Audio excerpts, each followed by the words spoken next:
Everyone, NIMCET के exam में बचे हैं आखिरी के 7 दिन। नाउ आप सभी के मन में वो टेंशन होगी कि एग्जाम कैसा जाएगा, पेपर कैसा आएगा, क्या लेवल बहुत डिफिकल्ट तो नहीं हो जाएगा, क्या हमसे सारे के सारे questions with in limited time frame बन पाएंगे एंड व्हाट नॉट। सो आखिरी के 7 दिनों में क्या हमें पढ़ाई करनी चाहिए है, क्या पढ़ाई नहीं करनी चाहिए, क्या हमें मॉक टेस्ट देने चाहिए है, क्या क्या करना चाहिए, आज हम उन सब के बारे में बात कर रहे होंगे। So hello and welcome everyone to this channel CUET PGI 24/7। सो सबसे पहले तो आज मैं आप लोगों को एक एक करके हर डे वाइज ब्रेक कर रही होंगी कि अगर मैं आपकी जगह पे होती, एक स्टूडेंट होती, तो मैं किस तरीके से प्रिपरेशन कर रही होती, सो दैट मेरा लास्ट के जो 7 डेज है वो बहुत ही ज़्यादा इफेक्टिवली मैं निकाल रही हूँ।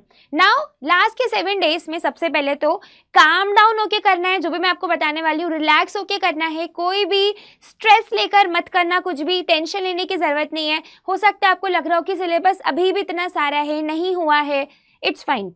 अब आपको इन 7 दिनों में याद रखो कुछ भी नया पढ़ने की ज़रूरत नहीं है, जो भी आपने पहले पढ़ रखा था उसी के बारे में आपको बताऊंगी कि कैसे रिविजन आपको कंप्लीट करना है। सो डे 1 से लेके डे 2 मतलब ये जो 2 दिन है मतलब 7 दिनों के जो स्टार्टिंग के 2 दिन है उसको हम मैथमेटिक्स के लिए डेडिकेट कर रहे होंगे। Why maths? क्योंकि maths majority of marks contain कर रहा होता है। तब आप सोचो कि आपका एग्जाम एक हफ्ते बाद है और अगर आपने मैथ्स को ही स्ट्रॉन्ग कर लिया तो आपकी एक पकड़ मतलब आपका फाउंडेशन तो मजबूत हो चुका है।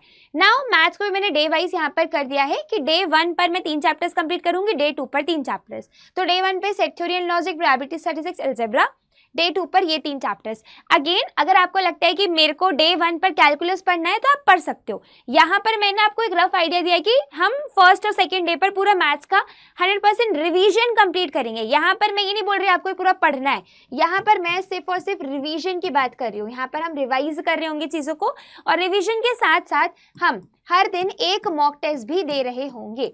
Every day you have to give 1 mock test and you have to analyse कि आप मॉक टेस्ट में क्या गलतियां कर रहे हो। जो आप यहाँ पे रिवीजन कर रहे हो क्या वो आपके मॉक टेस्ट में चीज़ें यूज़ हो रही है, नहीं हो रही है। रिवीजन करने के बाद भी से कौन से कंसेप्ट है जो मॉक टेस्ट में हम छूट जा रहे हैं, हमसे हमारे मार्क्स कट जा रहे हैं, नेगेटिव मार्क्स आ जा रहे हैं। ठीक है, तो डे 1 2 हो गया। फिर डे 3 आ जाता है जिसमें हम ध्यान दे रहे होंगे कंप्यूटर अवेयरनेस के ऊपर। तो कंप्यूटर अवेयरनेस का पूरा सिलेबस मैंने यहाँ पे लिखा है, उसको अगेन रिवाइज करना है। 0 से 1 दिन में तो वैसे भी कोई नहीं पढ़ सकता, आपको सिर्फ और सिर्फ 100% रिविजन करना है। हो सकता है कि सपोज आपने कंप्यूटर सॉफ्टवेयर छोड़ दिया हो, कोई बात नहीं, छोड़ दिया जाने दो उसको, जो बाकी के टॉपिक्स है उस पर ध्यान दो, उसका रिविजन करो, सो दैट अगर बाकी टॉपिक से कोई क्वेश्चन आता है तो आप लोगों से बन रहा हो। एक टॉपिक छूटने का ये मतलब नहीं है कि आपका रैंक नहीं आएगा, आपका अच्छा स्कोर नहीं आएगा। No, 1 topic can not decide कि आपके एग्जाम में कितने मार्क्स आएंगे। The rest of the topics उसको आपने कितनी डेप्थ में किया है, कितनी बार रिविजन किया है, वो डिसाइड करता है।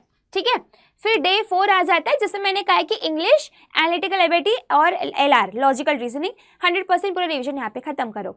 नाउ यहाँ पर अगेन पूरा पढ़ने का मतलब मेरा 0 से स्क्रैच से स्टार्ट नहीं कर सकते हो, 100% आपको रिविजन करना है। ठीक है, सो ये हो गया, 4 दिन में हमने पूरा रिविजन कंप्लीट कर लिया।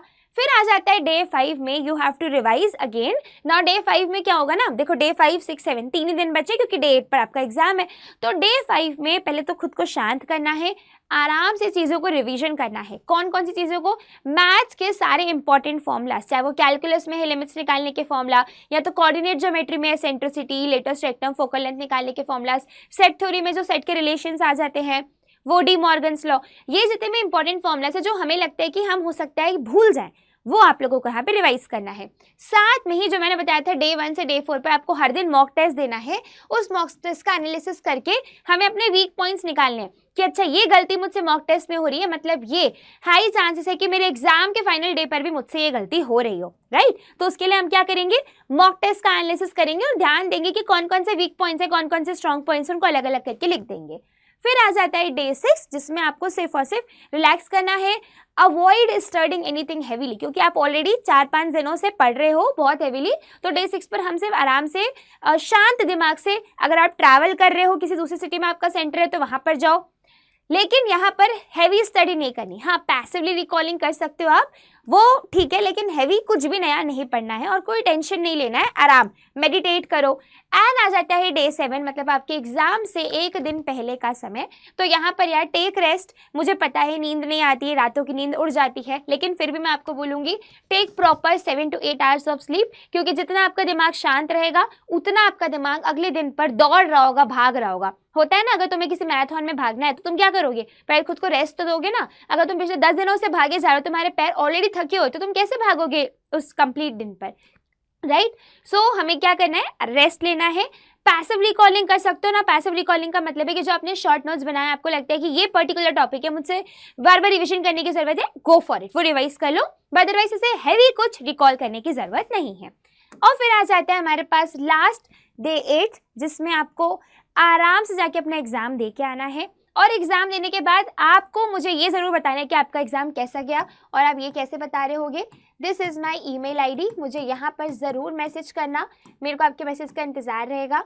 क्योंकि देखो होता क्या है कि टीचर्स ने भी ना इक्वल मेहनत करी होती है बच्चों के साथ। मैं भी चाहती हूँ कि आप जितने भी बच्चे, सबका एग्जाम बहुत अच्छा जा रहा हो, और इसलिए हम यहाँ पर खुद सोचते हैं कि अगर मैं एक स्टूडेंट होती तो मैं किस तरीके से पढ़ रही होती, वो मैं यहाँ पर रोड मैप आपके लिए बना के लेके आई हूँ, ठीक है। तो प्लीज़ मुझे ज़रूर बता देना। ऑल्सो इस पूरे रिविजन के दौरान पर आप में से बहुत सारे बच्चों को लग रहा होगा कि क्या रिवाइज करें या PYQs करें। देखो रिविजन तुम्हें 100% ऐसे करना है कि जो भी फॉर्मूलास हैं, शॉर्ट नोट्स है, उसको देख लिया, इसके बाद तुम्हें जाना है PYQs पर। वो कैसे जाना है वहाँ पर भी मैं तुम्हें बता देती हूँ। तो CUET PG अड्डा के चैनल पर हम लोगों ने ऑलरेडी बहुत सारे सेशंस ले रखे हैं। आप प्लेलिस्ट पे क्लिक करोगे, यहाँ पे स्क्रॉल करो, देखो ये लिखा हुआ है मिशन निमसेट 2026। तो यहाँ पर मेरे भी काफ़ी सारे वीडियोस हैं एंड बहुत सारे और भी टीचर्स के हैं, जिसमें हमने मैथ्स के हर टॉपिक के इंपॉर्टेंट PYQs यहाँ पे आप लोगों के लिए कवर किए हैं, ठीक है। सिमिलरली अगर आप स्क्रॉल करते हो, आपको यहाँ पर दिख जाएगा रीजनिंग के भी हैं, कंप्यूटर अवेयरनेस के भी सेशंस हैं, एंड इस तरीके से इंग्लिश के भी सेशंस आप लोगों को यहाँ पर मिल रहे होंगे। सो सभी को, और यहाँ पर आप लाइव में जाके देखोगे ना, तभी भी आपको दिख जाएगा when you scroll down over here. तो यहाँ पर जैसे यहाँ पर हमारे पास कंप्यूटर साइंस का लेक्चर, वैसे अगर आप स्क्रॉल करते हो तो आप लोगों को बाकी सेशंस भी इस तरीके से देखने को मिल जाएंगे, ठीक है। जैसे ये अगेन मैथ्स का मैंने कोऑर्डिनेट ज्योमेट्री का सेशन लिया था, तो यहाँ पर इंपॉर्टेंट क्वेश्चंस जो PYQs में मल्टीपल टाइम्स रिपीट हुए, वो मैंने यहाँ पे करवाए हैं। सो यस, सभी को आप मेक श्योर कर लेना कि आप ये सेशंस भी देख रहे हो। सो यस, इसी के साथ all the very best to each and every aspirant out there. Also जल्दी हम और भी ऐसे सेशंस कंडक्ट करा रहे होंगे, क्योंकि लास्ट 7 डेज पर हमें आपके साथ रहना है, आपकी जर्नी को और सुनहरा बनाना है, और आई एम वेरी श्योर आप सब बेस्ट दे रहे होगे अपना। कॉमेंट में ज़रूर बता देना कि आप लोगों का एग्जाम सेंटर कौन सी प्लेस पर है, एंड मुझे मेल ज़रूर करना अपने एग्जाम के बाद। मिलते हैं अगली वीडियो में। Till then keep studying, keep hustling, take care everyone, thank you.